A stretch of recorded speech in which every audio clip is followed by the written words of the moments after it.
સુરતની વરાછા એસબીઆઈ બેંકમાં 50 લાખની લૂંટ મામલે સુરત ક્રાઇમ બ્રાન્ચે બિહારની કુખ્યાત કુંદન ભગત ગેંગના વધુ એક સાગીરતની બિહારના પૂર્વ ચંપારણ જિલ્લામાંથી ધરપકડ કરી છે.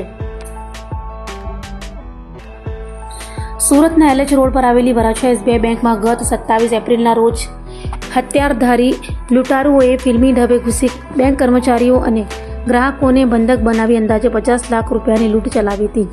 બનાવ બાદ સુરત ક્રાઇમ બ્રાન્ચ દ્વારા અલગ અલગ ટીમો બનાવી તપાસ શરૂ કરવામાં આવી હતી. તપાસ દરમિયાન 1000થી વધુ સીસીટીવી કેમેરા, ટેકનિકલ સર્વેલન્સ અને હ્યુમન ઇન્ટેલિજન્સના આધારે સમગ્ર ગેંગ સુધી પહોંચવામાં સફળતા મળી હતી.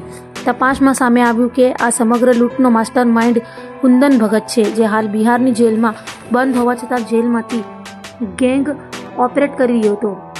ક્રાઇમ બ્રાન્ચે અગાઉ ઉત્તર પ્રદેશમાંથી શુભમ ઠાકુર અને વિકાસી રાજપૂતને ઝડપી પાડ્યા હતા. હવે વધુ તપાસ દરમિયાન બિહારના મોતીહારી જિલ્લામાંથી મંતીશ કુમાર ઉર્ફે મુકેશ કુમાર રાયની ધરપકડ કરવામાં આવી છે. પોલીસ તપાસ મુજબ આરોપીએ બેંક અને ભાગવાના રૂટની રેકી કરવામાં મહત્વની ભૂમિકા ભજવી હતી. આરોપીને ટ્રાન્ઝિટ રિમાન્ડ પર સુરત લાવવામાં આવ્યો છે અને તેની પાસેથી વધુ પૂછપરછ હાથ ધરવામાં આવી રહી છે.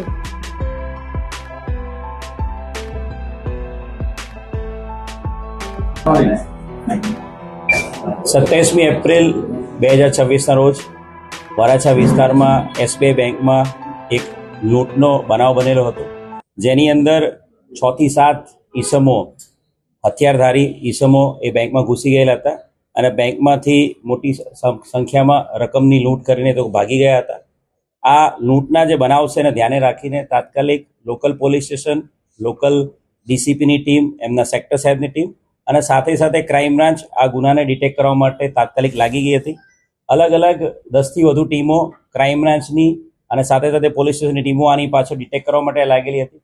સમગ્ર શહેરના જે વિશ્વાસ પ્રોજેક્ટ છે ગુજરાત ગવર્મેન્ટનો, એ વિશ્વાસ પ્રોજેક્ટ અંતર્ગત લગાવેલા તમામ કેમેરા, 1000થી વધુ કેમેરા અને આસપાસના વિસ્તારના તમામ કેમેરા એમાં ચેક કરવામાં આવ્યા હતા અને હ્યુમન ઇન્ટેલિજન્સ અને ટેકનિકલ ઇન્ટેલિજન્સ આધારે આ આખો જે લૂંટનો બનાવ છે, એસબીઆઈ બેંક લૂંટનો બનાવ, એક કુંદન ભગતની ગેંગ દ્વારા કરવામાં આવ્યા હોવાનું પ્રસ્થાપિત થયું હતું.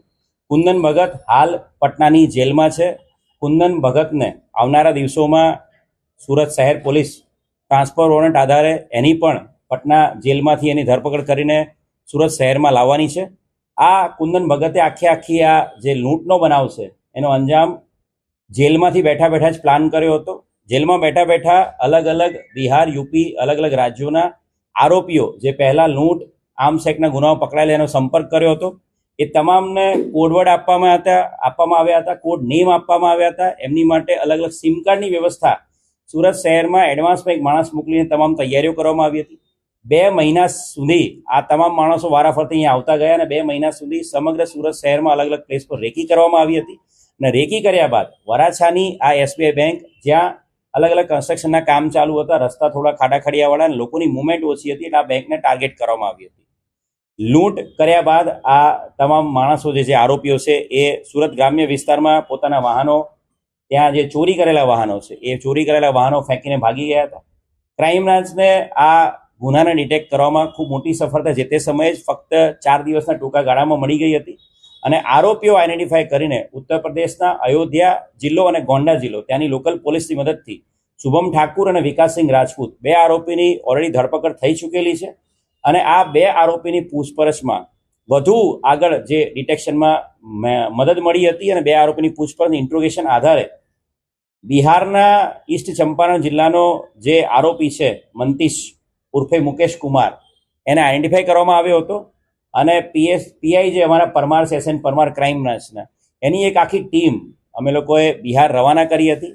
બિહારના ઈસ્ટ ચંપારણ, પૂર્વ ચંપારણ અને મોતીહારી જિલ્લા, એ બંને જિલ્લાઓમાં ત્યાંની લોકલ પોલીસનો સંપર્ક કરવામાં આવ્યો, ત્યાંની મદદ લેવામાં આવી અને ક્રાઇમ બ્રાન્ચની ટીમ સતત 8 દિવસ સુધી ત્યાં હાજર રહીને અલગ અલગ લોકોને પૂછપરછ કરીને, ત્યાં ખાનગી પહેરવેશમાં, ખાનગી કપડામાં ત્યાં રહીને ત્યાંના લોકોની પૂછપરછ કરીને અને અલગ અલગ ગામડાઓમાં સતત વિઝિટ કરીને આજે આરોપી જે રોજે રોજ પોતાના નિવાસ બદલતો હતો, રોજે રોજ પોતાના ગામડામાંથી ભાગતો ફરતો હતો, એ આરોપી મંતીશ કુમાર ઉર્ફે મુકેશ કુમારને 30મી મેના રોજ એને પકડી પાડવામાં આવ્યો છે.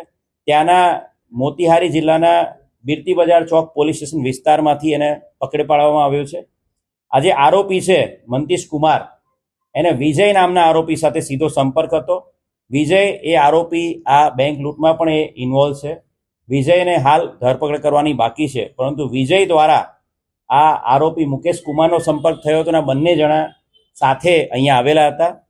વિજયે આ આરોપીની પૂછપરછમાં એ પણ ખબર પડી છે કે આ લૂંટના અલગ અલગ ગુનાઓને અંજામ આપવા માટે આ વિજયનો નાનપણથી મિત્ર છે મુકેશનો, અને વિજય આરોપીને ત્યાં બિહારમાં એને ફાયરિંગની પ્રેક્ટિસ પણ કરાવેલી છે અને ફાયરિંગ પર ત્યાં એને શીખવાડેલું છે, જેથી કરીને કોઈ પણ ક્રાઇમને અંજામ આપવા માટે એ લોકો જાય તો ક્યાંક કોઈ એવો બનાવ બને, ફાયરિંગ કરવાની ઉપસ્થિત થાય તો એ લોકો ફાયરિંગ પણ કરી શકે.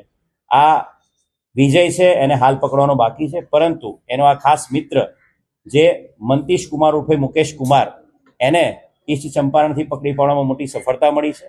અને આ મંતીશની હાલ બિહારથી ત્યાંથી ટ્રાન્ઝિટ રિમાન્ડ આધારે લાવીને ધરપકડ કરવામાં આવી છે. આગામી દિવસોમાં એના રિમાન્ડ લેવામાં આવશે અને રિમાન્ડ લઈને વધુ આની અંદર જે આરોપી પકડવાનો બાકી છે એ બાબતે હકીકત જાણવા મળશે.